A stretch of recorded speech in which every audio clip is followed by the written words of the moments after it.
చింటూ గురించి గుండె పగిలే నిజం తెలుసుకొని రోహిణి చెంప పగలగొట్టి అసలు నువ్వు కన్న తల్లివేనా అంటూ షాక్ ఇచ్చిన మీనా ఇక రోహిణి అయితే సుగుణమ్మ దగ్గరికి వస్తుంది.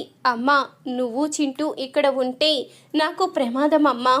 మనం మరింటికి వెళ్ళిపోదాము. మీరిక్కడున్నంతసేపు నాకు దినదిన గండంగా ఉంది. ఎక్కడ నన్ను అందరూ కూడా ప్రశ్నిస్తారో, ఎక్కడ చింటూ నన్ను అమ్మ అని పిలుస్తాడో అని భయం వేస్తుందమ్మా అంటూ అనంగానే నేను కూడా వెళ్ళిపోదామని చూస్తున్నానమ్మా. నేను ఏ సాయంత్రమో వెళ్ళిపోతానని చెప్తానులే అంటూ చెప్పంగానే లేదమ్మా, ఇప్పుడు అందరినీ ఇంట్లోంచి మీకోసమే పంపించాను. ఈ సమయంలోనే మీరు వెళ్తే బాగుంటుంది అంటూ అనంగానే ఈ సమయంలో ఇంట్లో ఎవరూ లేనప్పుడు వెళ్తే ఎలా బాగుంటుంది చెప్పు రోహిణి. ఎంతో ప్రేమగా మీనా, బాలు, చింటూను చూసుకుంటున్నారు. అలాంటి వాళ్ళకి కనీసం ఒక్క మాట కూడా చెప్పకుండా వెళ్ళిపోతే వాళ్ళు ఏమనుకుంటారు? అది సంస్కారం కూడా కాదు అంటూ అనంగానే నువ్వు వాళ్ళ గురించి ఆలోచిస్తావా, నా గురించి ఆలోచిస్తావా? ముందిక్కడి నుంచి పద. ఇక్కడి నుంచి వెళ్ళకపోతే నా జీవితమే అయోమయ పరిస్థితి అయిపోయేలా ఉంది. నా మాట వినిపించుకో అంటూ రోహిణి అయితే ఇక బలవంతంగా వాళ్ళ బట్టలైతే సర్దేస్తుంది. వాళ్ళనైతే తీసుకుని బయలుదేరుతుంది. మరొక వైపు రోహిణి ఫ్రెండ్ దగ్గరికి అయితే మీనా వెళ్తుంది. వెళ్ళంగానే పూలమాల అయితే నేర్చుకోవడానికి పూలైతే తీసుకుని వెళ్తుంది. పూలమాల నేర్చుకోమనంగానే అదేది పట్టించుకోకుండా ఆలోచిస్తూ ఉంటుంది రోహిణి ఫ్రెండ్ అయితే. ఇదేంటి, నువ్వు పోటీకి పూలమాల నేర్చుకుంటానని చెప్పి నేను ఇంతగా చెప్తూ ఉంటే నువ్వేమీ మాట్లాడకుండా, ఏమీ చూడకుండా, పట్టించుకోకుండా అలా మౌనంగా కిందకి పైకి చూస్తున్నావు, ఏదో ఆలోచిస్తున్నావు. నిజంగానే నీకు పూలమాల పోటీ ఉందా అంటూ అనంగానే మీనా, నిజంగానే ఉంది.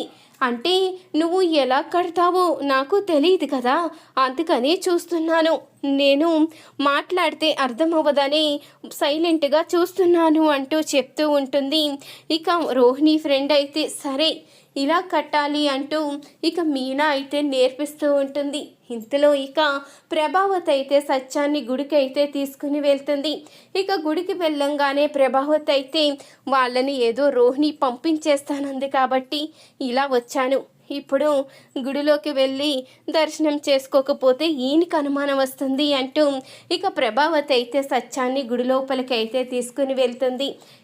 గుడిలో ఆలోచిస్తూ ఉండగా ఏంటి ప్రభావతి, నువ్వు ఇక్కడ గుడిలో ముక్కుందని వచ్చావు, ఇక్కడికి వచ్చిన తర్వాత నువ్వేమో అటు ఇటు దిక్కులు చూస్తున్నావు అంటూ అనంగానే మొక్కే కదా, తీర్చుకుంటాను అంటూ కొబ్బరికాయ అయితే తీసుకుంటుంది, పువ్వులు అన్నీ తీసుకుని లోపలికైతే వెళ్తుంది. దర్శనానికైతే వెళ్ళంగానే అప్పుడే సత్యం అయితే అడుగుతూ ఉంటాడు, అదేంటి ప్రభా, మొక్కంటే ఇదేనా? కనీసం గుడిలో ప్రదక్షిణలు కూడా చెయ్యకుండా డైరెక్ట్గా దర్శనానికి వచ్చేసావు, ఇదే నీ మొక్క అంటూ అడగంగానే ఏం మొక్కో ఏంటో, కనీసం కాఫీ కూడా తాగలేదు, కడుపులో ఎలకలు పరిగెడుతున్నాయి, రోహిణి ఏదో పంపిస్తానందని తప్పనిసరి పరిస్థితిలో ఇలా వచ్చాను, ఈయనేమో ప్రశ్నల మీద ప్రశ్నలేసి చంపేస్తున్నారు అంటూ ప్రభావతి అయితే తన మనసులో అనుకుంటూ ఉంటుంది.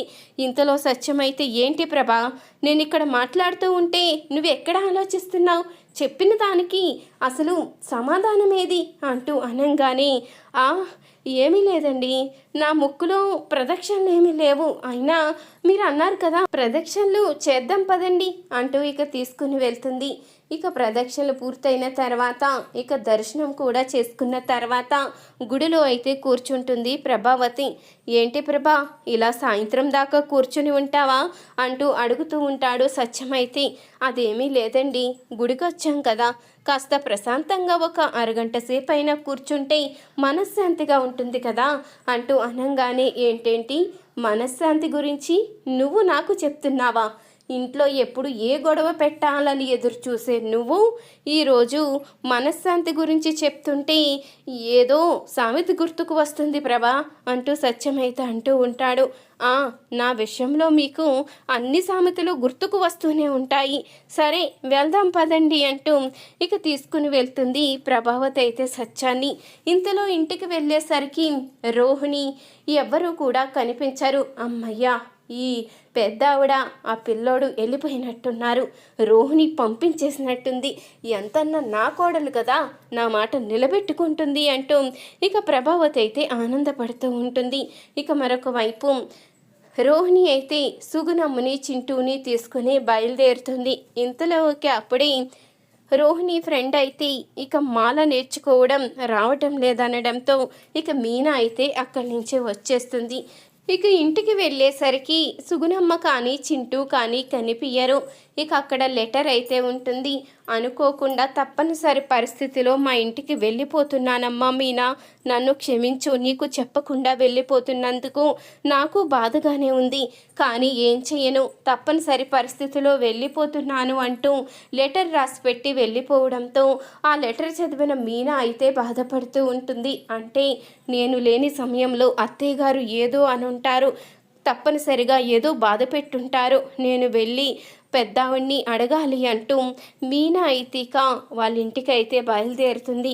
ఇంతలో రోహిణి అయితే సుగుణమ్మని తీసుకుని ఇంటికైతే వస్తుంది. అమ్మ, ఇంకెప్పుడు మీరు మీనా బాలు కంట పడకండి, మీరు వాళ్ళ కంటపడి వాళ్ళేమో ఆ ఇంటికి తీసుకువచ్చి నాకు తలనొప్పి తెచ్చే కన్నా మీరిక్కడ ఉంటే మీకు ఏం కావాలో అన్నీ నేను చూసుకుంటాను, నా జీవితం నాశనం అవ్వకుండా ఉండాలి అంటే నువ్వు వీడిని ఇక్కడ పెట్టుకుని ఇక్కడే ఉండాలి అంటూ ఇక చెప్తూ ఉంటుంది రోహిణి అయితే. ఏంటమ్మా రోహిణి, అక్కడ ఉంటే కనీసం మందులకి తిప్పడానికి అంత అవస్థ లేకుండా ఉంటుందని నేను అనుకున్నాను, నువ్వేమో ఉన్న పనంగా తీసుకొచ్చి ఇక్కడ పెట్టావు అంటూ అడుగుతూ ఉండగా నీదేం పోయిందమ్మా, నువ్వు అలాగే మాట్లాడతావు, మీ ఇద్దరూ అక్కడే ఉంటే నా జీవితం ఏమైపోతుంది, అందుకని ఇక్కడికి తీసుకువచ్చాను, మీ ఇద్దరూ ఇక్కడ ఉండవలసిందే, వాడు నా కన్న కొడుకని అక్కడ తెలిస్తే ఇక నన్ను బ్రతకనివ్వరు అంటూ రోహిణి అయితే చెప్పంగానే అప్పుడే ఇక వచ్చిన మీనా అయితే మాట వినేస్తుంది. ఇక కోపంగా లోపలికైతే వస్తుంది.